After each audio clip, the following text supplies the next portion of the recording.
pamuhin ang bawat galaw nila. Kalimitang inilalarawan na patraydor kung umatake ang mga ahas.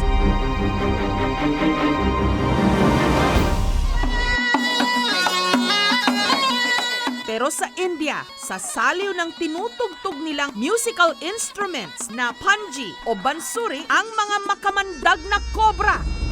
Kayang-kaya raw nilang paamuhin. Naging sunod-sunurang alipin sa nililikha nilang musika. Ang tawag sa nakagagawa nito, snake charmers. Dito sa Pilipinas, hindi raw kakailanganin ng lalaking ito ng kahit na anong instrumento para mapaamo ang makamandag na samar cobra. Katunayan, mistulang kinakausap lang niya ito o binubulungan. Hamon. Ang hamon na yun. At ang ahas, sunod-sunuran na sa kanyang bawat kumpas. Walang katakot-takot niyang hinawakan ito at isinabit pa sa balikat. Pero ang talagang kahindik-hindik, nagpakagat pa siya sa labi.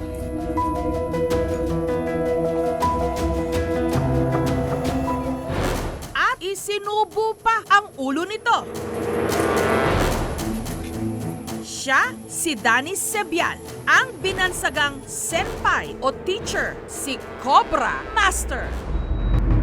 Dito sa liblib na purok sa Barangay Concepcion sa Hilongos, Leyte, nakatira si Danny o Danny Cobra sa kanyang mga kapitbahay. Nadatnan ng aming team ang kumpulan na ng mga tao sa tapat ng kanyang bahay. Nakahanda na rin pati ang makakasama niya sa kanyang performance, ang kaibigan daw niyang ahas. Una na riyan ang samar cobra na ito na nakasilid pa sa aquarium. Dinasalan muna ito ni Danny.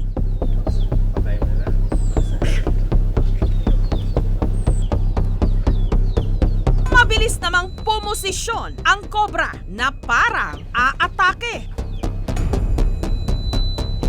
Pero nung itinaas ni Danny ang kanyang kamay,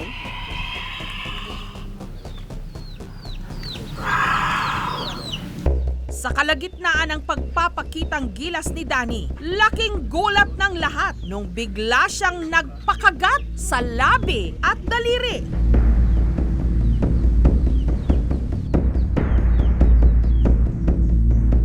Ako tambalan sa pulong ni Jesus. Ang aming team may daladalang anti-venom at medical staff. Pero si Danny tumanggi na magpaturok ng anti-venom. Walang gumapang na kahit anong takot sa mukha ni Danny. Sa halip, sinipsip lang niya ang dugo at hinalikan ng prayer book na may mukha ni Hesukristo. Itinuloy niyang pagtatanghal na para bang hindi nalalagay sa alanganin ang kanyang buhay. Ang mga manonood, imbes na matakot o manghilakbot, nagpalakpakan pa. Pero hindi pa rito nagtatapos ang palabas. Sunod niyang inilabas ang isa pang sawa. Pinagsabong niya ito.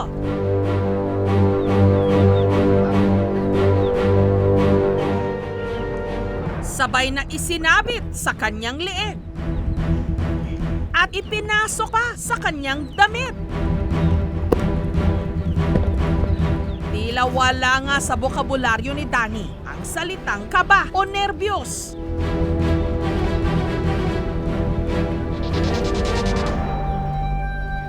At hindi pa pala ito ang final act.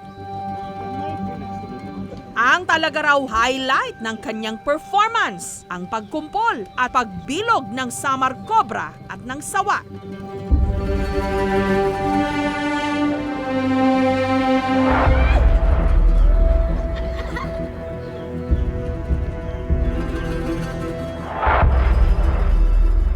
Katulad ng madalas na nasasabi, siguraduhin walang ahas sa inyong tahanan at samahan. Pero si Danny, ahas ang katuwang sa buhay.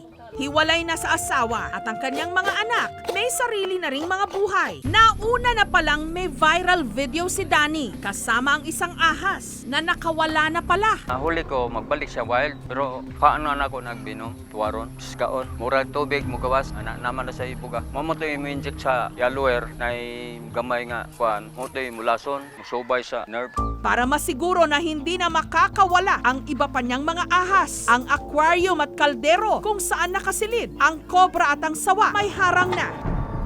Isang beses kada linggo kung pakainin ni Danny ang kobra ng hiniwang manok na nakatuhog sa stick. Kapag napasubo na niya ang karne sa ahas, hinahagot niya ang katawan nito para daw mas mabilis na matunaw ng ahas ang kinain nitong karne. Isang beses sa linggo, yan, pagkainan ko na sila.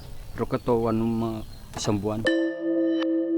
Pero ang sikreto raw talaga ni Danny kung bakit napapaamo niya ang mga ahas. Meron daw kasi siyang kakayahan na makipag-usap sa mga ito.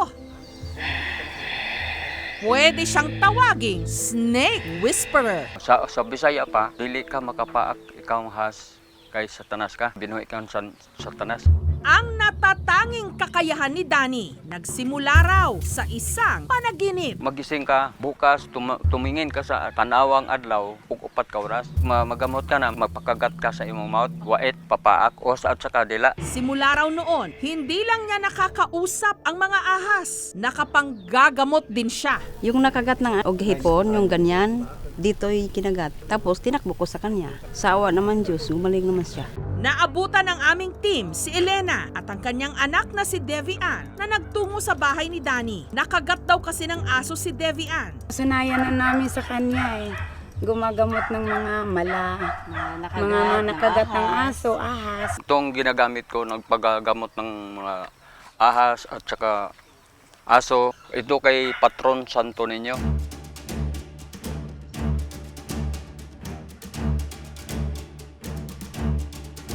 Matapos ang humigit kumulang 10 minuto, natapos na ang di manoy panggagamot ni Danny sa bata. Pag hindi didikit yun, magsisip, tagal na itong bato sa akin, tanggal na yan. Base sa nalalaman na siyensya, hindi ito kayang gamutin ng mga pinapahid. Magpunta agad sa ospital o animal bite center para magpa-turok ng immunoglobulin at bakuna laban sa rabies. Yun ang aming nire-recommendang treatment o gamot bilang veterinaryo. Samantala, totoo bang may kakayahan ang tao na makipag-usap o bumulong sa ahas?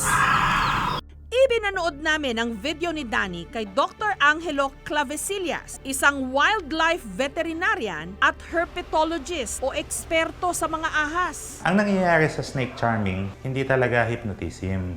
Nagre-react siya dun sa movement ng snake charmer. Hindi niya naririnig yung music na nanggagaling sa flute kasi wala naman silang tenga like dun sa mammals na kagaya natin. Hindi nila naririnig yung normal sounds na naririnig natin. Ayon kay Dr. Clavesillas, malaki ang posibilidad na napapasunod ni Danny ang ahas dahil pamilyar na ang mga ito sa kanyang amoy. Yung dila nila, kinukuha yung mga chemical o particle sa hangin, dinadala sa utak nila kung anong klaseng chemical yung nakuha nila. Ngayon, pagka lagi silang hinahawakan ng kanilang owner o ng snake charmer, maaaring ganun din kasi naglalabas din tayo ng sarili nating amoy. Gayunman, hindi raw ito nangangahulugan na kahit sino na lang pwedeng mag-alaga ng ahas. Delikado yan. Ayaw ko pumayag sa kanila. Ako lang mag-train. Kung kumuha kayo dito, isang 1 year, trainihon ko ng isang cobra, yan. Bait na yun. Napakadelikado raw ng stunts na ginagawa ni Danny, hindi lang para sa kanya at sa mga nanonood, kundi pati na rin sa ahas. Anytime, pwede pa rin magbago yung mood ng ahas. So, pwede pa rin siyang kagatin. Kahit na ilang taon mo na siyang alaga, kahit araw-araw mo siyang hinahawakan, essentially wild pa din yun. Pag hinahandle yon or nilalagay sa exhibit or sa show, nasistress pa rin siya. Nahihirapan yung animal dun sa ginagawa niya. Pag nawalan siya ng control or nabitawan niya yung snake, pwede itong gumapang sa tao na malapit sa kanya. January 1, 1979, bagong taon. ang isang bagong silang na sanggol sa Bukidnon, kasamang iniliwal di umano ang isang ahas? Kambal ahas? Pero ang ahas, patay na raw. Makalipas ang 4 na dekada, heto na ang nabuhay na kakambal naman daw ng ahas. Na videohan na walang katakot-takot na isinusubo ang makamandag na Philippine Cobra. Naglabas din siya ng 2 pang cobra na nilaro-laro pa niya. Isinubo pa ang ulo ng isa sa mga ito. Dito sa bayan ng San Miguel sa Bohol, natagpuan namin si Alberto alias Dodong Ahas. Pero nadatnan namin si Dodong na namamaga ang kanang kamay. 3 araw na pala ang nakararaan nung natuklaw siya ng isang samar cobra. Atong Sabado, napaakan ko, pagkuot na ko, ni hubag, ni uli ko sa bahay. Naminhod man. Yun, nakatugog, isa ka oras. Pag mata na ko, awa na, uli na. Makailang ulit na raw natuklaw ng ahas si Dodong, pero buhay pa rin siya. Kaya kampante siyang makaliligtas din siya rito. Mindanao, kadaghan yung pake. Pag abot sa Bohol, morag hapon. Gayunman, ipina-check up siya ng aming team. Based sa nakuha nating vitals, normal naman siya pero dadalhin pa rin natin sa pinakamalapit na ospital para ma-check natin kung may ibang reactions yung venom sa kanyang katawan. Huwag ka nagsuka? Wa man pod. Ka manipong? Di pod.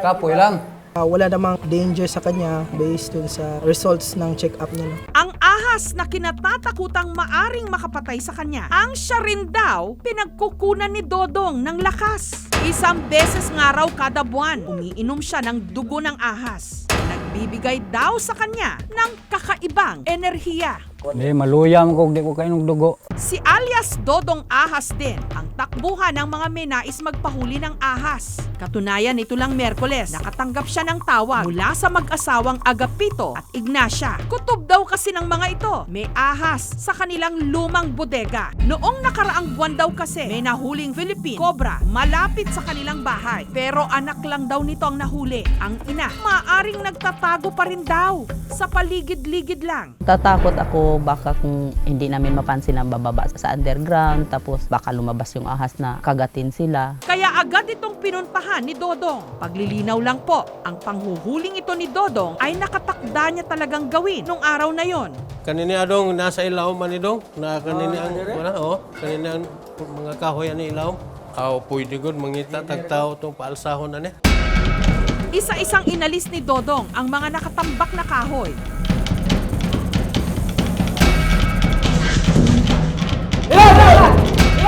Hanggang bumungad ang isang rat snake o yung kung tawagin nila rito, udtohan. Tinakma ni Dodong, yun nga lang, natuklaw siya nito. Pero baliwala lang sa kanya dahil anya, wala naman itong kamandag. Hindi rin daw ito ang ahas na puntirya niya, kundi ang banakon o ang king cobra. Ato lang pangita nung banakon nga ilang pangita. Kaya inangat niya muli ang isa pang kahoy at dun na lumabas ang isa pang udtohan na may habang mahigit 1 metro. Pagkakataong yon, muling natuklaw si Dodong. Way sod. Way sod. Makakaligtas kaya si Dodong sa sunod-sunod na pagkakatuklaw niya sa araw na ito? Ang mga cobra nagtataglay ng tinatawag na neurotoxic venom na maaring magdulot ng pagkaparalisa o hindi kaya cardiac arrest sa loob lang ng 30 minutes mula sa pagkakatuklaw. Pero pakiwari ni Dodong, hindi siya tatabla ng kamandag. Salamat daw sa kakambal niyang ahas. Maura to ako natingad ay nahibulong ko kay naay halas nga gamay kanang pula bagi ikog nga halas. Nya mo tay ako hinumduman sa diha nga dako na siya na nakop naghalas. Mo tay ako nahinumduman unsa baning bata nga di man di bitaw ko nagla. Ang kakambal na ahas ni Dodong, ang pinaniniwalaan din niyang may dala ng swerte. Kanal siya pa lagi. Ang uban nga pa akog halas nga mamatay man. Ladan sila pero kani di man ladan. Yung unang documented story ng ganyang klase was around the 17th century na kung saan merong na-encounter, pinanganak itong taong ito na may mga characteristic of snake. Kasi people during that time ay wala pang gaanong medical background kung bakit ganito siya physiologically. So, ang mga tao ngayon will tend to create stories to be able to understand something na hindi nila kayang intindihin. 10 taong gulang lang daw si Dodong nung una siyang natuklaw nang aksidente niyang maapakan ng isang banakon o kobra.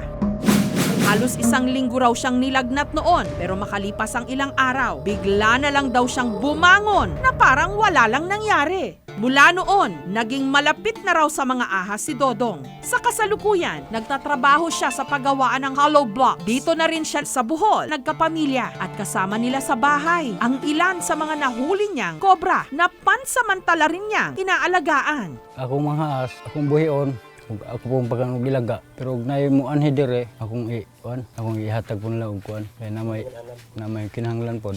Ginawan pa nga niyang mga ito ng sarili nilang kulungan. Kay bawo ko nga bawal ginang ahas, pero ug naay magpakuha na ho, ako pong kuhaon, pero ako ra pong buhi ag balik. Pati ang misis ni Dodong, walang katakot-takot na hinahawakan ng mga ito. Kapag nakahuli nga raw sila ng maliliit na sawa sa bukid, ipinalalaro pa nila ito sa kanilang 7 taong gulang na anak. Hawak ko po yung ahas, kahit yung po ahas sa akin. At kung kapos raw sila talaga, inuulam din ang mga nahuhuli nilang ahas. Samantala, matapos 2 beses na matuklaw si Dodong sa loob lang ng ilang oras, agad na binigyan siya ng first aid ng isinama ng aming team na rescue team. Pero hindi yun sapat. So kailangan natin siyang dalhin sa ospital para masiguro kung may kamandag ba talaga yung ahas o wala. Para makatiyak sa kanyang kaligtasan, minabuti na ring dalhin si Dodong sa Animal Bite Center sa syudad ng Tagbilaran. 2 oras ang layo sa kanilang bayan.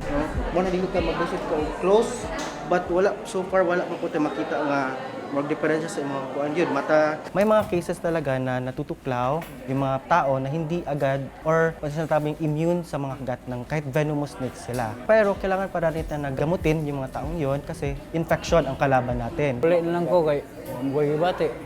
Normal may akong kuan. Inyum ko sa venom kay di ko mundutlan. May kuan, may epekto. Ang kakayahan ni Dodong na hindi tabla ng mga tuklaw o kamandag ng ahas, may kinalaman nga kaya sa di umano kakambal niyang ahas. Ayon sa clinical toxicologist, ang katawan ni Dodong maaring na-immune na raw sa kamandag.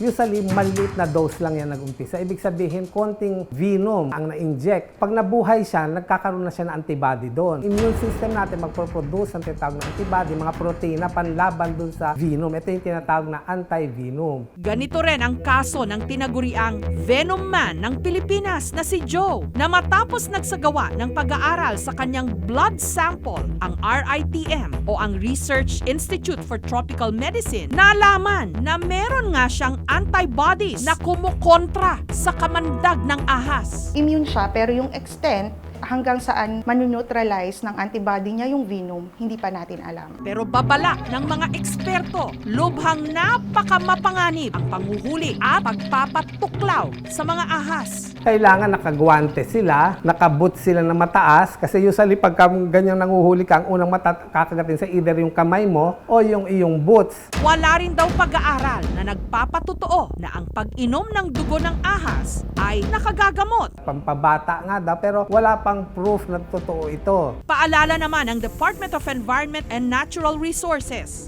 mahigpit na ipinagbabawal ang panghuhuli, pagbebenta at pagkain ng ahas. Kahit yung pagkain, bawal din, lalo na kung dangerous na mga klase ng wildlife kagaya ng ahas. Yung penalty nila ay magdidepende sa classification ng wildlife na hinuli.